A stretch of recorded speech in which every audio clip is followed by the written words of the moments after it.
그래서 하나님께서 사나운 들짐승들을 보내서 그들을 찢을 것을 말씀하셨습니다.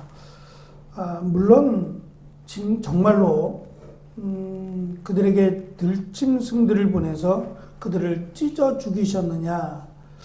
그렇진 않을 겁니다.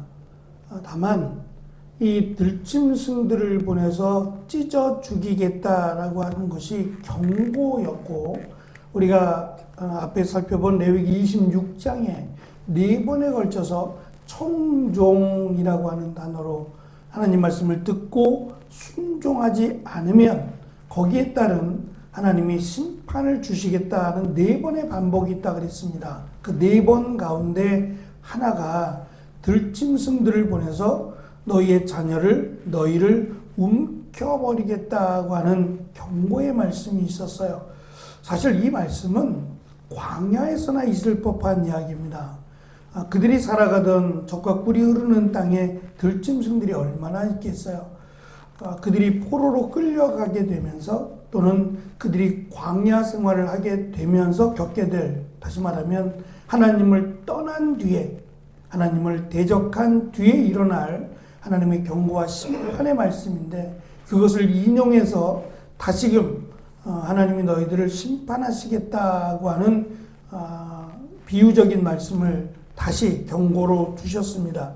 그리고 오늘 우리가 읽은 9절의 말씀은 그 이유를, 왜 하나님께서 이렇게 진노하셔서 들짐승들로 저들을 심판하실 것을 말씀하셨느냐에 대한 답을 이야기합니다. 그것은 나를 대적했기 때문이다 라고 설명합니다.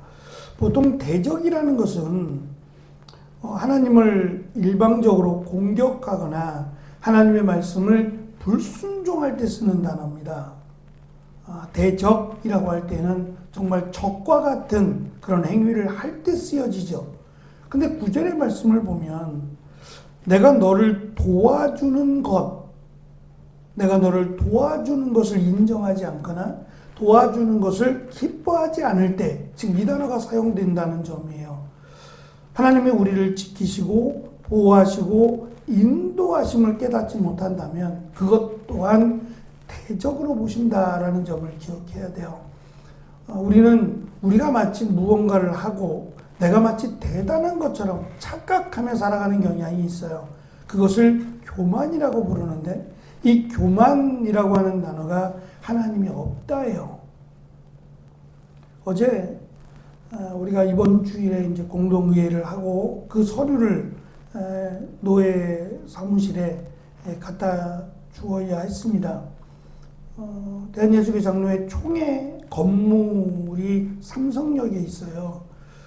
뭐 그렇게 대단히 크진 않지만 그래도 우리나라의 중심지에 총회 사무실이 있다는 것만 해도 대단하죠. 자체 건물이기도 하고, 거기에 이제 5층에 각 노예 사무실이 있는데, 그 노예 사무실 중에 작은, 한 4평이나 될까요? 그 작은 사무실에 새들어 살고 있어요. 비쌉니다, 새도. 4평밖에 안 되는 작은 사무실인데, 어쨌든 서류를 챙겨서 사무실의 간사님한테 이게 전달해주고, 마침 임시노예 건이 있어서 뭐 임원들이 이제 서류를 가지고 와서 좀 바쁘더라고요. 그래서 식사를 하고 가라는데 인원도 좀 많고 뭐 간사님만 있으면 또 고맙기도 하고 하니까 간단하게라도 식사를 좀 대접하고 올까라고 생각을 했는데, 임원들이 자꾸 오니까 수가 많아지니까 부담도 되고 또 얻어먹자니 그것도 조금 모양새가 그래서 겸사겸사 4층에 이제 기독신문사가 있는데 거기에 이제 동문 한 사람이 저희 동기가 거기에서 일하고 있어서 마침 통화를 하고 얼굴도 보고 갈 겸 해서 방문했습니다. 이야기를 나누다 보니까 점점 점심시간이 다가와서 뭐 동기하고 이제 식사를 하면 되겠다라고 생각을 했어요. 근데 이 친구가 직급이 있다 보니까 그 기독신문사 사장님하고 식사를 같이 하자. 저는 이제 되게 부담스러운데, 잘 모르지만, 뭐 같은 목사니까라고 하지만, 그래도 기독신문사의 사장 정도 되면 조금 불편하잖아요. 대하기도 불편하고. 근데 또 이래저래, 원래 그런지 모르겠지만, 이래저래 만들어서 한 6명이 움직이게 된 거예요. 아, 이거 괜히 말했나 보다. 그냥 나는 간다 그럴 걸. 6명이 이제 같이 식사하러 가는데 수소까지 가는 거예요. 삼성역에서 강남에도 수소가 있나요? 차를 타고 한 30분을 가는 거예요. 아, 괜히 갔다. 계속 이제 후회만 되는 거예요. 이거 밥 먹으러 30분을 간다?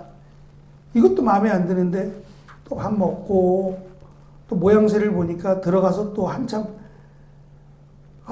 제 스타일이 아니라서 이제 주차장에서 얼른 내가 들어가 봐야 될 것 같다고 하면서 인사를 그냥 나누고 다음에 보자고 하고 얼른 그냥 돌아왔습니다.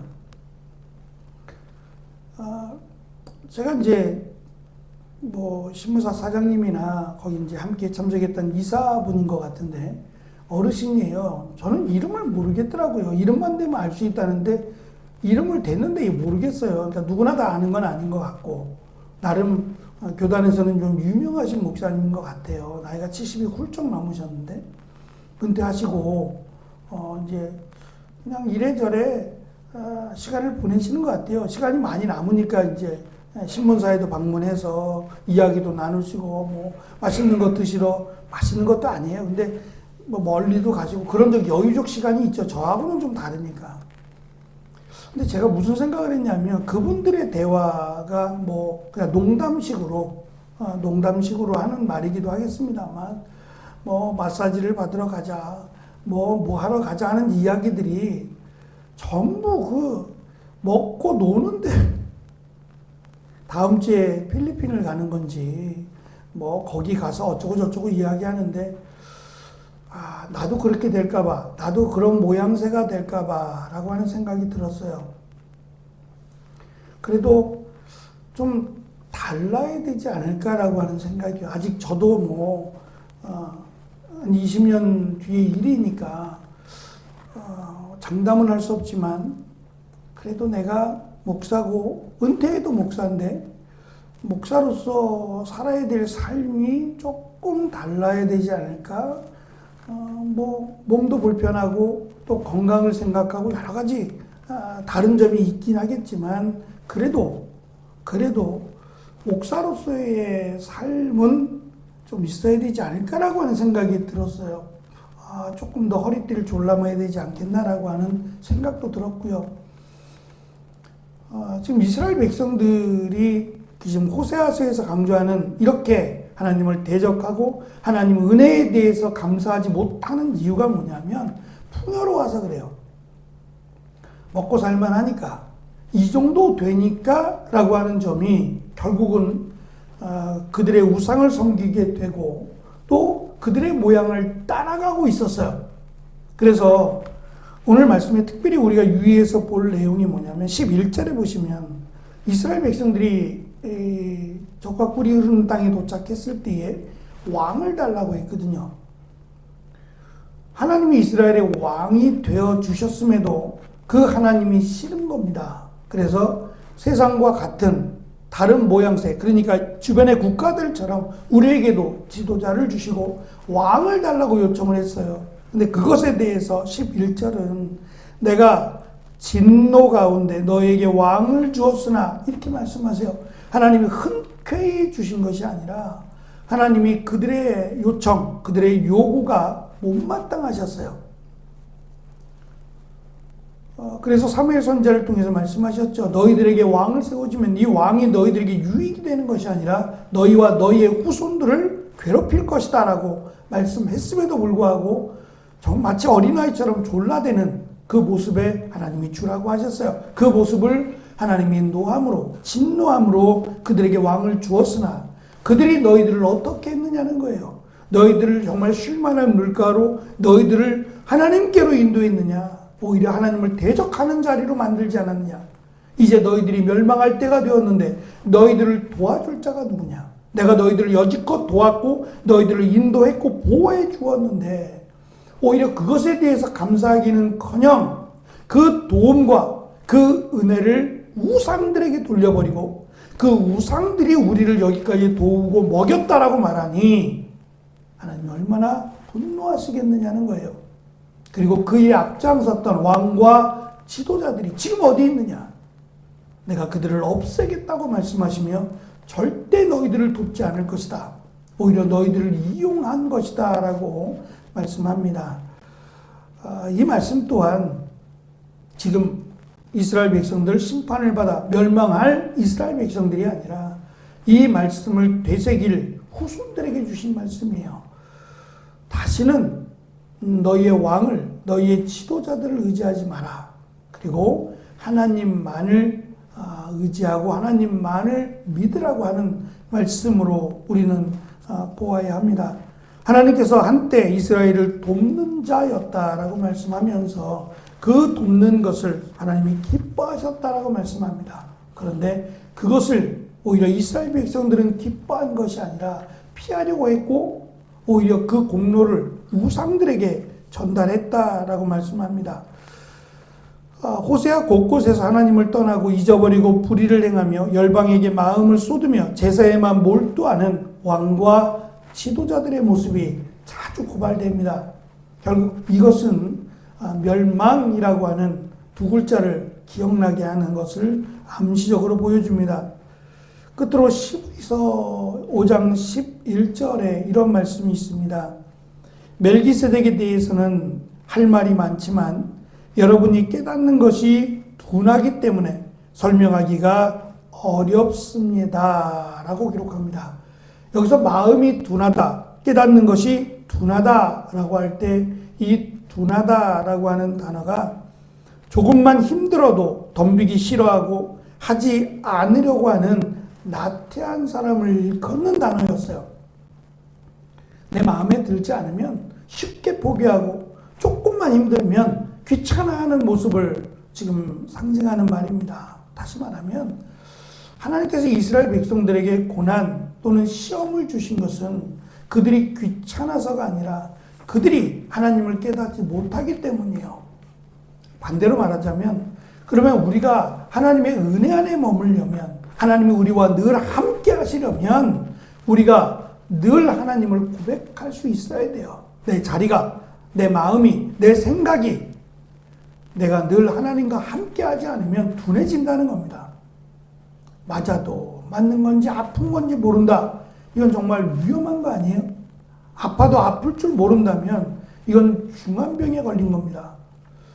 하나님이 고난을 주셨습니다. 고난을 하나님의 은혜로 하나님께로 나아가는 기회로 삼기보다는 원망의 기회로 삼는다. 이건 멸망으로 가는 길입니다. 그래서 우리가 하나님을 향한 열심을 회복하지 않으면 하나님을 향한 하나님께로 가까이 가겠다라고 하는 신앙의 열심을 회복하지 않는다면 우리도 어느새 지금 이스라엘 백성들의 멸망을 지금 보고 있는 것처럼 멸망의 길로 가는 겁니다. 깨달을 때 내가 하나님의 은혜를 느끼길 원할 때 더 하나님께로 열심을 내는 것이 저는 기회의 통로, 은혜의 길이라고 생각합니다. 하나님을 향한 열심을 우리가 회복하고 그 하나님의 은혜를 기뻐할 수 있는 매일매일 순간순간의 삶을 살아가는 저와 여러분이 되시기를 간절히 축원합니다. 기도하겠습니다.